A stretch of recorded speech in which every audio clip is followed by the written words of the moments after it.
বুঝতে বলে, হ্যাঁ তোমার তোজো অনেক সুন্দর। তারপরেই থাকতে লাগে। শ্রীরামপুর নামের গ্রামে একটি লোক বাস করত। সেই লোকটি সবসময় সায়েন্টিস্ট নিয়ে কাজ করতে চাইতো। লোক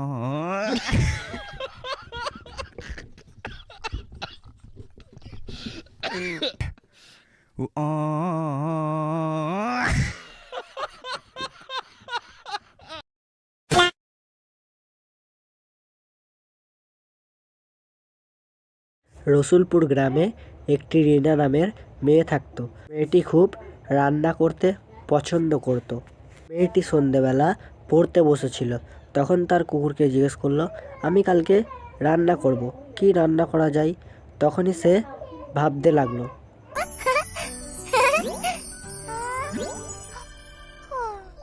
তখনই সে ভাবতে ভাবতে ঘুমিয়ে পড়ল। পরের দিন সকালে তার বন্ধু পিন্টু, রিন্টু এবং মিন্টু মাছ ধরছিল। তখনই মিন্টু রিন্টুকে বলল, জানিস রিন্টু, মিনা খুব সুন্দর রান্না করতে পারে। তারপর মিনা স্যাড হয়ে ওদের কাছে আসলো। তারপর এসে সে বসলো। তখনই মিন্টু বলল, কি রিনা, কি হয়েছে তোর? রিনা বলল, আমি খুব রেসিপি করতে চাই, কিন্তু আমাকে কেউ সাহায্য করে না। তখনই মিন্টু বলল, আমি তোকে সাহায্য করব। তখন রিনা বলল, আমার সাহায্যের দরকার নেই, আমার সাথে তোরা এক জায়গায় যাবি? আমি আমার মায়ের জন্য খুব সুন্দর একটা রেসিপি করতে চাই। তখনই মিন্টু বলল, যাওয়া যাক। তখনই রিনা বলল, যাবো তো ঠিক আছে, কিন্তু কোথায় যাবি? তখনই বলল, আমার একটা কাকা আছে, আমার কাকার কাছে যাবি? তখন পিন্টু বলল, যাওয়া যাক। তখনই রিন্টু বলে উঠল, ওই কাকাটার কাছে যাবি? ওই কাকাটার কাছে আমি যাবো না, ওই কাকাটা সবাইকে মারে। তখন রিনা বলল, আমি আছি না, তোদের কেউ কিচ্ছু করতে পারবে না। তখন রিন্টু বলল, তুই কিছুই করতে পারবি না। রিনা হাসতে লাগলো। আর মিন্টু তখনই বলল, আমাদের পিন্টু ভাই আছে না, পিন্টু ভাই সবাইকে মেরে তক্তা করে দেবে। সেই কথাটা শুনে রিন্টু তখন মাটিতে লুটিয়ে পটিয়ে হাসতে লাগলো। রিন্টু তখনই বলল, রিন্টু ওঠ, আর হেসে কোনো লাভ নেই, এবার সবাই মিলে কাকাটার কাছে যাওয়া যাক। তখনই মিন্টু বলে উঠলো, আরে আমার তো বাড়িতে একটা কাজ আছে, আমি তো বাড়িতে যাবো, আমি গেলাম, তোদের সবাইকে টাটা। তখন রিনা ভাবতে লাগলো, সে চলে গেল, এবার আমার সাথে আর কেউ যাবে না। তখন মিন্টু এবং পিন্টু বলল, চলে গেছে তো কি হয়েছে, আমরা দুজন তো আছি, এবার। তখনই সবাই তারা যেতে লাগলো। গল্প করতে করতে তারা দাঁড়িয়ে পড়ল। তখনই রিনা বলল, উই দেখ, ওখানে কি সুন্দর ফসল, ফসলের দিকে যাই। তখনই তারা দৌড়াতে লাগলো ফসলের দিকে। তখনই সে ওখানে গিয়ে খেলতে লাগলো। তখনই ফসলের মালিকটা এসে বলল, বাচ্চারা তোমরা এখানে কি করছো? তখনই রিন্টু বলে উঠলো, আমরা রিনার জন্য সবজি নিতে এসেছি। তখনই ফসলের মালিকটা বলে উঠলো, তোমরা এখানে দাঁড়াও, আমি তোমাদের জন্য সবজি আনছি। তারপর সে একটা বাঁধাকপি এনে রিন্টুর হাতে দিয়ে দিল, এবং রিন্টু সেটা প্রচুর ভারী বলে সেটা তুলতে পারছিল না। ফসলের মালিকটা বলল, আর একটু পরেই রাত হয়ে যাবে, তো তোমরা এখন যাও। তখনই রিন্টু পিন্টুর হাতেটা ধরিয়ে দিয়ে চলে গেল।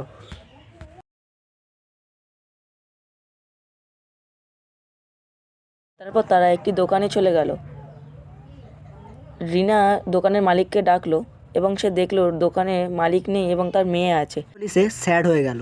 তখনই দোকানের মালিকের মেয়েটা বলে উঠলো যে তোমাদের যা লাগবে তোমরা নিতে পারো। তাদের দাঁড়াতে বলল। তখন মালিকের মেয়েটা রিনার হাতে একটা গিফট দিল। মিনা তাকে জিজ্ঞেস করলো, এটার মধ্যে কী আছে? তখন মালিকের মেয়েটা বলল, তুমি পরে দেখে নেবে। পিন্টুকে ধরে বলল, রিন্টু রেখে দাও কিছু একটা। তখনই রিন্টু বলল, হি হি হি হি, তুমি কি নেবে? রিন্টু বলল, আমি কিছু নেবো না। তখন রিন্টু বলল, তোমাকে তো নিতেই হবেই, আমি আছি না। তখনই মিন্টু বলল, আরে আমি মেয়ে নাকি, আমি যে এসব নেবো? তখনই সবাই হাসতে লাগলো। তখন মালিকের মেয়েটা বলল, চলো তোমরা যাও, এখন গিয়ে তোমরা রেসিপি বানাও, আর সুন্দরভাবে তোমার মায়ের জন্য রেসিপি বানাবে। রিন্টু বলল, আমরা তো কিছু রেসিপি বানাতেই পারি না। তখনই মিন্টু বলল, আরে আমরা সব পারি, তুমি দেখতে থাকবে। তখনই রিন্টু বলল, আমি একটা জাদু জানি। আর তখনই এই কথাটা রিনা শুনে হাসতে লাগলো। পর সবাই রেসিপি করার জন্য বাড়ির দিকে রওনা দিল। তখনই রিন্টু বলে উঠলো, এটা কি ভারী, মিন্টু তুই ধর না। তখন মিন্টু বলল, আমি ধরবো না, আমি যখন গেলাম তোদের সাথে আমি আর থাকবো না। মালিকের মেয়েটা দৌড়ে দৌড়ে এসে বললো যে তোমরা এই সবজিগুলো নিতেই ভুলে গেছো, তো তোমরা এগুলো নিয়ে নাও। রিনা সবজিগুলো মালিকের মেয়ের থেকে নিতে থাকলো। মিন্টু এসে বললো আমি তোমাদের জন্য আলু এনেছি, এবার এই রেসিপিটা সুন্দর হবে। তারপরে তারা বাড়ির দিকে যাওয়া রওনা দিল। পরে তারা বাড়ি এসে রেসিপি বানানো শুরু করলো। তারপরে মিনা সবাইকে বলল তোমরা সবাই রেডি তো? তারপরে সবাই এক এক করে বলতে লাগলো আমরা সবাই রেডি আছি। মিনা রেসিপি বানানো শুরু করলো।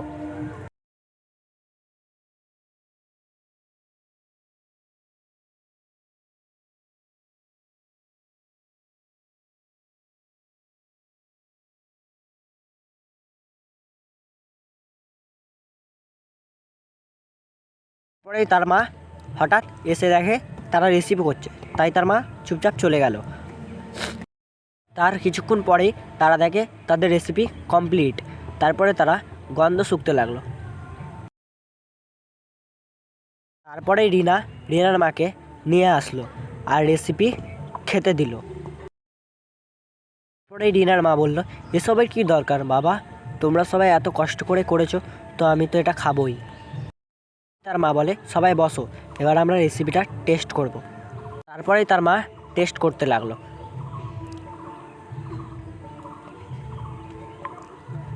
তারপরে তার মা বলল রেসিপিটা খুব সুন্দর হয়েছে। তারপরে তারা ডান্স করতে লাগলো। তারপরে সবাই এক এক করে সব রেসিপি খেতে লাগলো। আর এই করতে করতেই গল্পটা এখানেই শেষ। যদি ভিডিওটা ভালো লাগে একটা লাইক করে দেবে।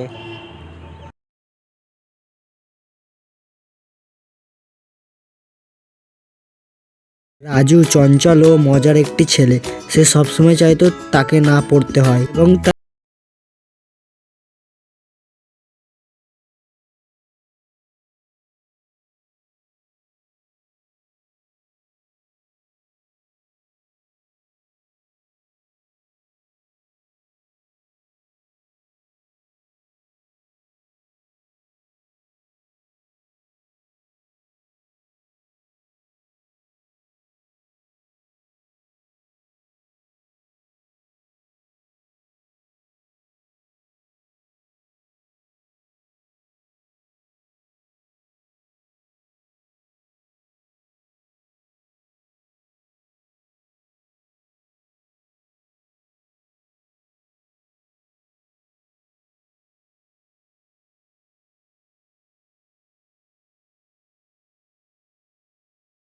যদি খুশি হতে চাও আর সফলতা হতে চাও তাহলে পড়াশোনা বেশি করে করতে হবে।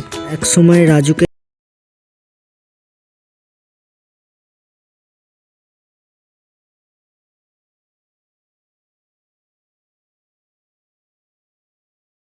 আমি বলেছিলাম কাউরির ভবিষ্যৎ ঠিক করে জানা যায় না, তাই তুমি পড়াশোনা করো। একদিন রাজু তার মায়ের কাছে এসে বলল মা আপনি একদিন বলেছিলে জীবনে সফলতা হতে গেলে পড়াশোনা করতে হয়, কিন্তু আজ আমি আপনাকে একটা সোজা প্রশ্ন জিজ্ঞেস করতে চাই। মা বলল বলো কি প্রশ্ন? রাজু বলল কিভাবে আমার মতন সবাই মজা করতে পারবে? মা বললেন পড়াশোনা করলে সবাই সবার মতন মজা করতে পারবে, যত খুশি মজা তত খুশি পাবে, পড়াশোনাই হলো জীবনের সব কিছু। তারপর মা তাকে একটা গল্প শোনায়। গ্রামে একটি চাষি ছিল, সে প্রতিদিন খেতে কাজ করত, কিন্তু সন্ধ্যায় সে শিশুদের শেখাতে আসতো। সে কখনো হতাশ হয়নি, কারণ সে জানতো শিক্ষা মানুষকে শক্তিশালী করে। আজও বুঝতে পারে তার মায়ের কথা সব সঠিক। সে শেষ পর্যন্ত পড়াশোনা করতে শুরু করে আর তার মায়ের কথা মেনে চলতে শুরু করে। আজও বুঝতে পারে পড়াশোনার মাধ্যমে সে তার ভবিষ্যৎ তৈরি করতে পারবে এবং মায়ের কথায় সে বড় একটা কাজ কিছু করতে পারবে। রাজু এবং তার মা একে অপরকে ভালোবাসে এবং মা রাজুকে বলল আজ থেকে তুমি নতুন পথ চলবে। রাজু জানে আনন্দ কাটাতে গেলে নতুন পথ শুরু করতে হবে এবং জীবনে সফলতা পেতে হবে।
বুদ্ধি কম না তোর, আমি জানতাম তুই আসবি। রাজীব বলল, আর হবে না চাচা।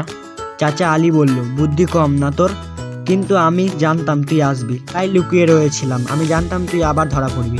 রাজীব খুব কষ্ট করে পালিয়ে যায়, কিন্তু মাথা নিচু করে।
কে তার গাছটার ওই জায়গাটায় নেই, সে তার দাদুর কাছে যায় আর দাদুর কাছে গিয়ে সব ঘটনা বলে।